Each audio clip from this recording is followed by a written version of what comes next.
नमस्कार दोस्तों, स्वागत है आपका अपना यूट्यूब चैनल टुडे एग्जाम पर। दोस्तों आज है आपका 25 जनवरी 2023 और आज आपका एसएससी जीडी का एग्जाम था। फर्स्ट शिफ्ट का एग्जाम समाप्त हो गया है। फर्स्ट शिफ्ट के एग्जाम में जीके और हिंदी के सेक्शन से जो भी प्रश्न पूछे गए सभी प्रश्नों के साथ उपलब्ध हो गया हूं।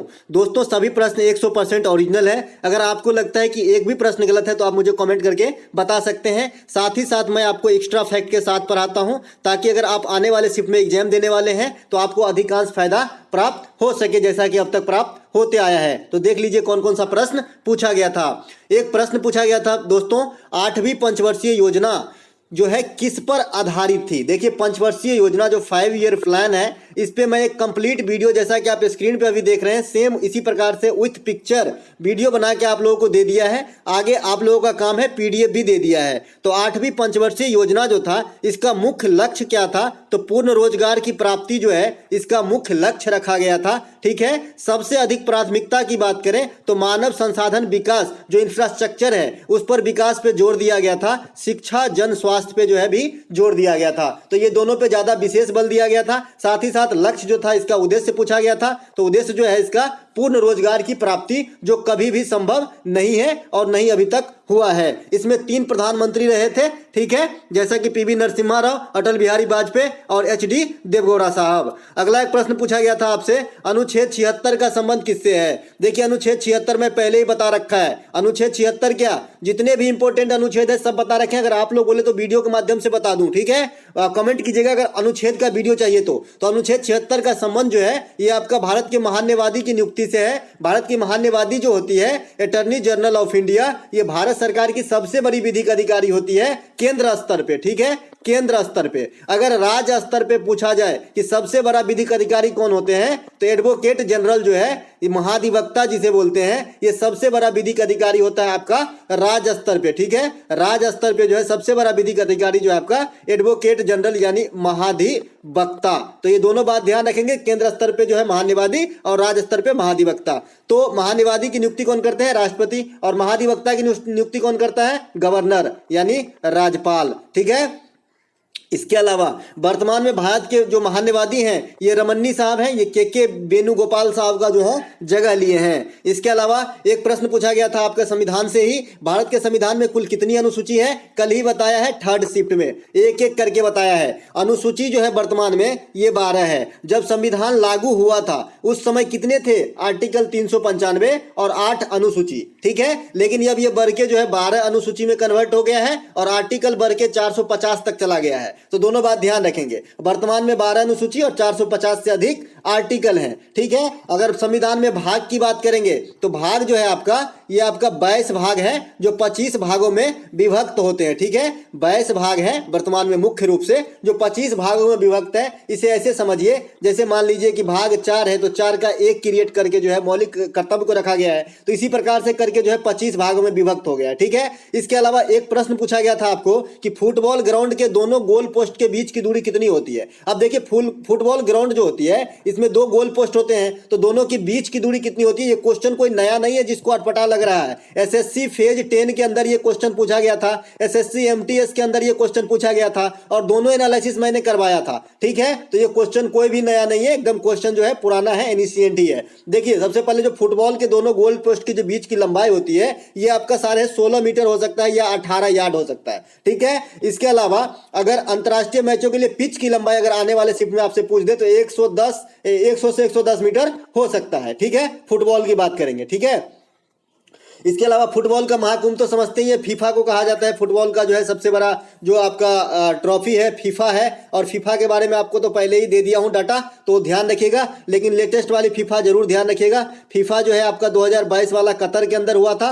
अर्जेंटीना जो है इसमें विजेता रहे थे और फ्रांस जो है आपका इसमें उप विजेता रहे थे। 2018 वाला फीफा जो है इसमें आपका फ्रांस विजेता रहा था और क्रोएशिया जो है उप विजेता रहा था। ठीक है, आगामी जो फीफा होगा 26 वाला ये आपका यूएसए, कनाडा और मैक्सिको के अंदर होगा। इसी साल जो फीफा होगा अंडर 20 वाली ये आपका इंडोनेशिया के अंदर होगा। फीफा जो वुमेन वाला वर्ल्ड कप होगा 2023 के अंदर, वुमेन वाला, ये आपका ऑस्ट्रेलिया प्लस न्यूजीलैंड के अंदर होगा। तो ये सब बात ध्यान रखेंगे। फीफा की स्थापना पूछा जाएगा तो 1904 में होती है। मुख्यालय पूछा जाएगा तो ज्यूरिख के अंदर इसका मुख्यालय स्थित है। इसके अलावा इनमें से कौन सा छत्तीसगढ़ का नृत्य नहीं है पूछा गया था। ऑप्शन में एक पंडवानी मिला है और भी ऑप्शन प्राप्त नहीं हो पाए हैं। अगर इसका ऑप्शन और प्राप्त हो तो मुझे आप जो है कमेंट करके बता सकते हैं, तो मैं इसका जो सटीक आंसर दे पाऊंगा। वैसे पंडवानी जो है छत्तीसगढ़ का लोक गायन है, ठीक है, छत्तीसगढ़ का लोक गायन से संबंधित है पंडवानी। तो अगर और एक से और अधिक ऑप्शन जो है छत्तीसगढ़ से मैच खाता होगा तो फिर जो है आपका जो है कौन सा एक नहीं है, तो 3 अगर छत्तीसगढ़ से होगा या फिर जो है कोई एक जो है बाहर का होगा या फिर इनमें से कोई भी नहीं ऑप्शन हो सकता है। 3 दिया रहा होगा तो जैसा भी ऑप्शन रहा होगा मुझे बता दीजिएगा कि इसमें और क्या ऑप्शन दिया गया था। निम्नलिखित में से कौन कुचिपुड़ी से संबंधित है। इस प्रकार के प्रश्न आए हैं आपके एग्जाम में, ठीक है। कल भी पूछा गया था कि राधा रेड्डी और राजा रेड्डी किससे संबंधित है, वो भी कुचिपुड़ी से संबंधित है। इसी क्वेश्चन को आज घुमाया लेकिन इन दोनों का नाम नहीं दिया, ठीक है। एग्जामिनर बहुत चालाक होता है भाई। तो आज जो है कुचिपुड़ी से संबंधित जो कैरेक्टर है आपके इंडिया में, यामिनी कृष्णमूर्ति है, लक्ष्मी नारायण शास्त्री है, राधा रेड्डी है, राजा रेड्डी है, स्वपन सुंदरी है, वेदांतम सत्यनारायण है। ये सभी कुचिपुड़ी के प्रमुख जो है नर्तक और नर्तकी हैं। मैं आपको बता दूं कुचिपुड़ी जो है ये आंध्र प्रदेश राज्य की नृत्य है और ये शास्त्रीय नृत्य है, ठीक है। 8 शास्त्रीय नृत्य में एक कुचिपुड़ी नृत्य भी है। 8 शास्त्रीय नृत्य कौन कौन सा है? कुचिपुड़ी, मोहिनीअट्टम, कथकली, है ना, उसके बाद मोहिनीअट्टम, कुचिपुड़ी, भरतनाट्यम, ओडिसी, सतरिया, है ना। इसके बाद ये कौन सा था? कुचिपुड़ी, है ना। और एक नृत्य और है जो आपका जो है ये क्या बोलते हैं, शास्त्रीय नृत्य है। 8 नृत्य है, अभी स्मरण नहीं आ रही है। चलते हैं आगे। अगला एक प्रश्न पूछा गया था कि हाथी का पर्यायवाची शब्द क्या है। देखिए हाथी का पर्यायवाची शब्द जो है ये आपका गज है। क्या है? गज। हाँ, एक जो नृत्य नहीं समझ आ रहा था भैया, ये है कथक, उत्तर भारत का, ठीक है, हो जाता है कभी कभी। हाथी का पर्यायवाची शब्द है गज, ठीक है। अमृत का पर्यायवाची शब्द पूछा गया था, पीयूष हो सकता है, सुधा हो सकता है, अमृत का, ठीक है। इसके अलावा अमृत का विलोम शब्द कल पूछा गया था, मैं फिर से यहाँ पे रख लिया हूँ। विलोम शब्द होता है गरल, हलाहल और या फिर विष कहे साधारण भाषा में। इसके अलावा एक प्रश्न पूछा गया था, किस नदी को मगध नदी कहा जाता है।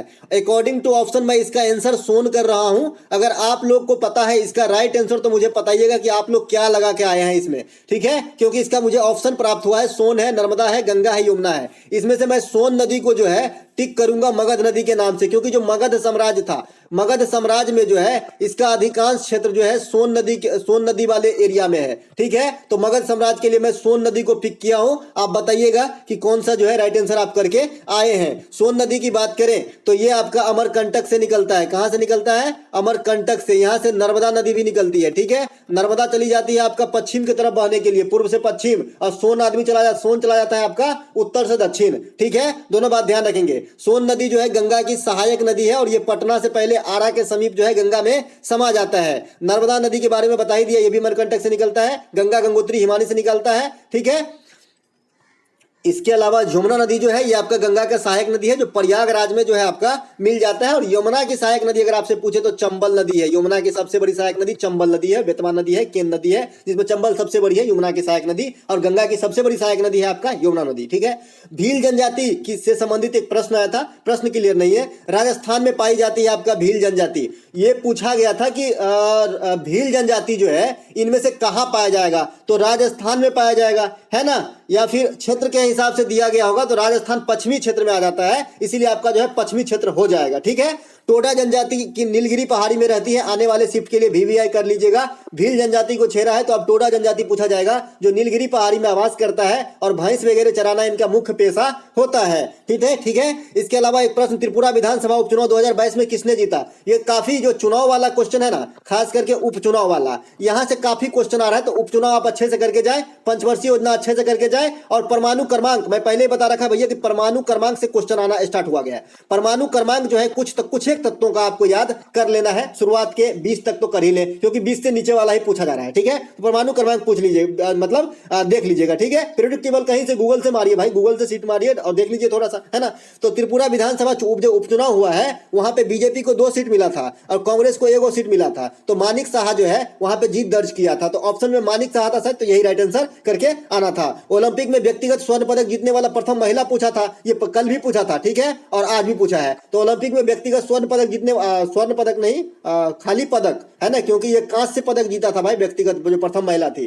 स्वर्ण पदक नहीं, तो स्वर्ण पदक नहीं, ये खाली कांस्य पदक जो है व्यक्तिगत जीतने वाली, ये आपका कर्णव मल्लेश्वरी, ये प्रथम बार जो है भारोत्तोलन के अंदर जीती थी। 2 ओलंपिक में 2 लगातार पदक जीतने का रिकॉर्ड जो लेडीज बनाई, ये मैं आपको बता ही चुका, ये आपका पीवी सिंधु है कि 2 लगातार ओलंपिक में 2 मेडल जीती, ठीक है। इसके अलावा व्यक्तिगत रूप से स्वर्ण पदक प्रथम बार जो प्राप्त किया था, ये अभिनव बिंद्रा साहब थे। ये 2008 में बीजिंग ओलंपिक के अंदर जीते थे स्वर्ण पदक राइफल शूटिंग के मतलब खेल में, ठीक है। तो ये बात भी ध्यान रखेंगे, 10 मीटर एयर राइफल शूटिंग, ठीक है, इसमें जीते थे। इसके बाद जो व्यक्तिगत रूप से दूसरा स्वर्ण आया, ये आया आपका नीरज चोपड़ा के द्वारा। ये आपका लेटेस्ट वाला ओलंपिक जो टोक्यो ओलंपिक हुआ है आपका 20 वाला 21 में कराया गया था, उसमें जो है भाला फेंक में 87.58 मीटर भाला फेंक के जो है ये कीर्तिमान रचा था। और भारत को एकमात्र यही गोल्ड मिला था 7 पदकों में, 6 में 2 रजत, 1 गोल्ड और 4 ब्रॉन्ज मिला था। इसके अलावा जो कभी नहीं हुआ हो, इसके लिए एक शब्द पूछा गया था, तो जो कभी नहीं हुआ हो उसे अभूतपूर्व या अनोखा कहा जाता है, ठीक है। इसके अलावा दोस्तों आपका जो एक क्वेश्चन पूछा गया है परमाणु क्रमांक से रिलेटेड पूछा गया, जो मैं यहाँ पे चर्चा कर ही लिया है। तो परमाणु क्रमांक आपको देख के जाना है, ठीक है, परमाणु क्रमांक आपको देख के जाना है। और आप लोग अगर आज आपका एग्जाम है तो आप मुझे क्वेश्चन पोस्ट करेंगे सेकेंड शिफ्ट का, छत्तीसगढ़ का जो क्वेश्चन है, छत्तीसगढ़ का नृत्य वाला, ये अगर किसी के पास ओरिजिनल क्वेश्चन है तो मुझे जो है पोस्ट कर देंगे, ताकि मैं अगले शिफ्ट में इंक्लूड कर दूंगा। मिलेंगे मैथ वाली वीडियो एनालिसिस के साथ, तब तक के लिए जय हिंद दोस्तों। ये पीडीएफ आपको हमारे टेलीग्राम चैनल टुडे एग्जाम पे प्राप्त होती है, वो भी निःशुल्क, बिना किसी शुल्क के।